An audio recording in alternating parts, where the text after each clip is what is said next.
এখানে আমাদের ডিসকোয়ালিফিকেশন হবে মিনিস্টার আর এমপি, যারা ডুয়েল পাসপোর্ট থাকলে ওরা সারেন্ডার করতে হবে, কারণ ওখানে সে তো ওই জায়গার শপথ নিছে তাদের দেশের স্বার্থ রক্ষা করবে। যখন তার নাগরিকত্ব পায়, আমেরিকার নাগরিকত্ব পাওয়ার সময় তো এই অ্যাডভাইজাররা ওরা তো ওখানকার শপথ নিছে তাদের তাদের স্বার্থ, তাদের জনগণের তারা এটা সংরক্ষণ করবে। এটা তো তারা বাইবেল শুইয়া, তাদের ধর্মগ্রন্থ শুইয়া তারা শপথ নিছে। তাহলে এখন যদি আমেরিকার ডিজায়ারটা এটা বাধা দেবে কি করে? বাধা দেবে কি করে? তাহলে এটা কন্ট্রাডিকশন হচ্ছে না? ডেট উনি দিচ্ছেন ডিসেম্বর, এখন যেন উনি ওই কথা থাকে, আমরা বিনীতভাবে এই কথা বলবো, কোনো বিতর্কের সৃষ্টি যেন না করে নির্বাচিত সরকারের কাছে। এবং যদি আমেরিকা বা অন্যরা কেউ চাপও দিয়ে থাকে, বলবেন যে ভাই তোমরা অপেক্ষা করো, তোমরা এই গভর্নমেন্টকে আমিও সুপারিশ করবো তোমাদের পক্ষে কাজ করার জন্য, তোমরা যেসব চাচ্ছ, যেসব করিডোর চাচ্ছ, যা যা চাচ্ছ, আমরা নির্বাচিত সরকারকে করলে, নির্বাচিত সরকারের ম্যান্ডেট থাকে, আমার কোনো ম্যান্ডেট নাই, আমাকে অন্তত এই চাপ না দিয়া আমাকে নিরপেক্ষ ইলেকশনটা করার সুযোগ দাও, তাহলে ওদেরকে আমি সুপারিশ করবো যেন ওরা তোমাদের অভিপ্রায়টা বাস্তবায়ন করে। তো যেটা বলছি যে একটা ক্যাবিনেট প্রধানমন্ত্রীর ইচ্ছার বিরুদ্ধে বা অসত্য ঘটনা করে ক্যাবিনেটে সার্ভাইভ করছে, এই বাংলাদেশে প্রথম দেখলাম আমরা। তৌহিদ সাহেব সার্ভাইভ করছে, যদি ইউনূস সাহেবের কথা সত্য হয়ে থাকে, তাহলে এটা তো সার্ভাইভ করার কথা না। তাহলে হোয়াট ইজ দ্য রিজন? উনি চাকরি থাকার কারণটা কি? Number one. নাম্বার টু হইলো যে আপনি যদি প্রথমবারে ওয়াদা বরখেলাপ করতে পারেন, পরে একাধিকবার করতে পারেন, সেটার কোনো, এটা জনগণকে দায়ী করা, এটা হলো যারা দালাল ছাড়া তারা কেউ বলবে না। ভাই এটা তো আপনারা প্রশ্ন তোলেন না যে ভাই আপনি ডিসেম্বর বলে অন্য জায়গায় গেলেন কেন? কারণ এরকম যদি আমাদের কোনো ডিস্টেন্স না থাকতো, ইতিপূর্বে আমাদের এই ধরনের গভর্নমেন্ট তিনটা গেছে, তারা ইলেকশন করছে। ডিসেম্বরের কথা তো অনেক আগেই উনি বাদ দিয়েছে, ডিসেম্বর টু জুন, এইটাই তো আমরা লাস্ট কয়েক না, মাস এখন জুনে উনি যে পারবেন সেটা কি?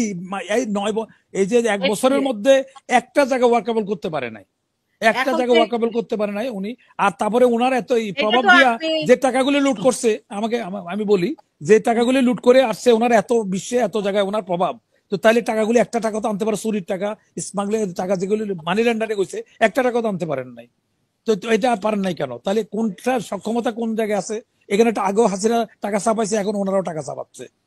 তাহলে এখন টাকার ইনফ্লেশন হচ্ছে, এই যে ওনারা টাকা এখন চাপাচ্ছে, তাহলে বিদেশের টাকাগুলি যে আনতে পারতো, আশ্বাস পাচ্ছেন, বিনিয়োগের আশ্বাস পাচ্ছেন। তারপরে এই যে জুডিশিয়ারিকে আজ্ঞাবহ করে রাখছে, স্বাধীন সচিবালয় রাখার কথা, এখানে তো কমিশন লাগে না, কিছু লাগে না, এটা একজনের অর্ডার দিলে তো হয়, তো হচ্ছে না কেন? তার মানে কিছু কিছু জায়গায় যেটা ওনাদের পক্ষে যাবে সেগুলি করা হচ্ছে, যে কাজগুলির জন্য। এখন আমি মিডিয়া দায়িত্ব নিতে বলছি, ইভিএম যারা কিনছে তার ইভিএম একটা ইভিএম কাজ করছে না, হাজার হাজার জনগণের ট্যাক্সের টাকা, গরিবের দেশের টাকা, এই টাকাগুলো অপচয় হচ্ছে কি কারণে? আর যে কথা বলা হয়েছে যে এখানে আমাদের ডিসকোয়ালিফিকেশন হবে মিনিস্টার আর এমপি, যারা ডুয়েল পাসপোর্ট থাকলে ওরা সারেন্ডার করতে হবে, কারণ ওখানে সে তো ওই জায়গার শপথ নিছে তাদের দেশের স্বার্থ রক্ষা করবে। যখন তার নাগরিকত্ব পায়, আমেরিকার নাগরিকত্ব পাওয়ার সময় তো এই অ্যাডভাইজাররা ওরা তো ওখানকার শপথ নিছে তাদের তাদের স্বার্থ, তাদের জনগণের তারা এটা সংরক্ষণ করবে। এটা তো তারা বাইবেল শুইয়া, তাদের ধর্মগ্রন্থ শুইয়া তারা শপথ নিছে। তাহলে এখন যদি আমেরিকার ডিজায়ারটা এটা বাধা দেবে কি করে? বাধা দেবে কি করে? তাহলে এটা কন্ট্রাডিকশন হচ্ছে না? আমাদের দেশে কেউ এমন কোন লোক নাই খুঁজা ধর্মগ্রন্থ ছুঁয়ে এটা শপথ নেয় কিনা জানি না, আমাদের এখানে ধর্ম মানে একটা শপথ নেওয়া হয়, যেটা শপথ নেওয়া। তাহলে শপথ ভঙ্গ কিভাবে করবে? কিভাবে করবে সে? গ্রন্থ থাকে না। তাহলে ওই দেশের যদি স্বার্থ থাকে সেখানে, ওই অ্যাডভাইজারের অধীনে, তাহলে কিভাবে করবে? তাছাড়া ডিফেন্স ব্যাকগ্রাউন্ড, উনি তো র্যাঙ্কে চিনবে না, তো ওনার এমন কি যুক্তিতে আছে? আর এর আগে উনি কি জন্য গেছে এখান থেকে উনি অন্য জায়গায় রজার দিয়ে নাম দিয়ে কেন গেলেন উনি এখানে একটা ঘটনা হয়েছে, ওনার নামে মামলা হয়েছে, উনি লতিফুর রহমান সাহেবের আত্মীয়, আমরা তো জানি। উনি ছাত্র হিসেবে তুকুরে উনি আপনার ফরেন সার্ভিসে ফার্স্ট হয়েছে, সেটাও আমরা জানি। তো সেটা এক কথা। আপনি আর একটা হলো পরক্রিয়া করে আরেক কথা, সেখানে করে উনি একটা লোক মার্ডার হয়েছে, যাওয়ার সময় লাস্ট টেলিফোনটা ওনাকে করা হয়েছে, ওই ওরা মহিলার তাকে লাস্ট ফোনটা করছে। পরবর্তীকালে লতিফুর রহমান সহযোগিতা উনি দেশ ত্যাগ করছেন এবং সেখানে পাসপোর্ট পরিবর্তন করছেন।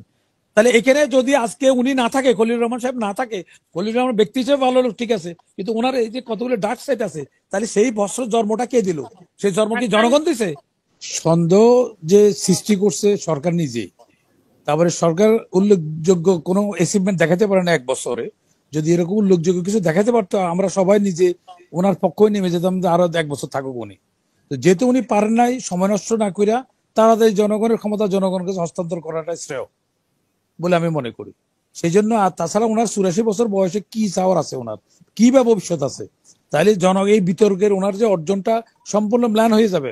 তাহলে ওনার অন্তত শেষ কথাটা উনি তো একবার শিফট করছে, সেটা আমরা করি নাই, কিন্তু ডেট উনি দিচ্ছেন ডিসেম্বর। এখন যেন উনি ওই কথা থাকে, আমরা বিনীতভাবে এই কথা বলবো, কোনো বিতর্ক সৃষ্টি যেন না করে নির্বাচিত সরকারের কাছে। এবং যদি আমেরিকা বা অন্যরা কেউ চাপও দিয়ে থাকে, বলবেন যে ভাই তোমরা অপেক্ষা করো, তোমরা এই গভর্নমেন্টকে আমিও সুপারিশ করবো তোমাদের পক্ষে কাজ করার জন্য, তোমরা যেসব চাচ্ছ, যেসব করিডোর চাচ্ছ, যা যা চাচ্ছ, আমরা নির্বাচিত সরকারকে করলে, নির্বাচিত সরকারের ম্যান্ডেট থাকে, আমার কোনো ম্যান্ডেট নাই, আমাকে অন্তত এই চাপ না দিয়া আমাকে নিরপেক্ষ ইলেকশনটা করার সুযোগ দাও, তাহলে ওদেরকে আমি সুপারিশ করবো যেন ওরা তোমাদের অভিপ্রায়টা বাস্তবায়ন করে।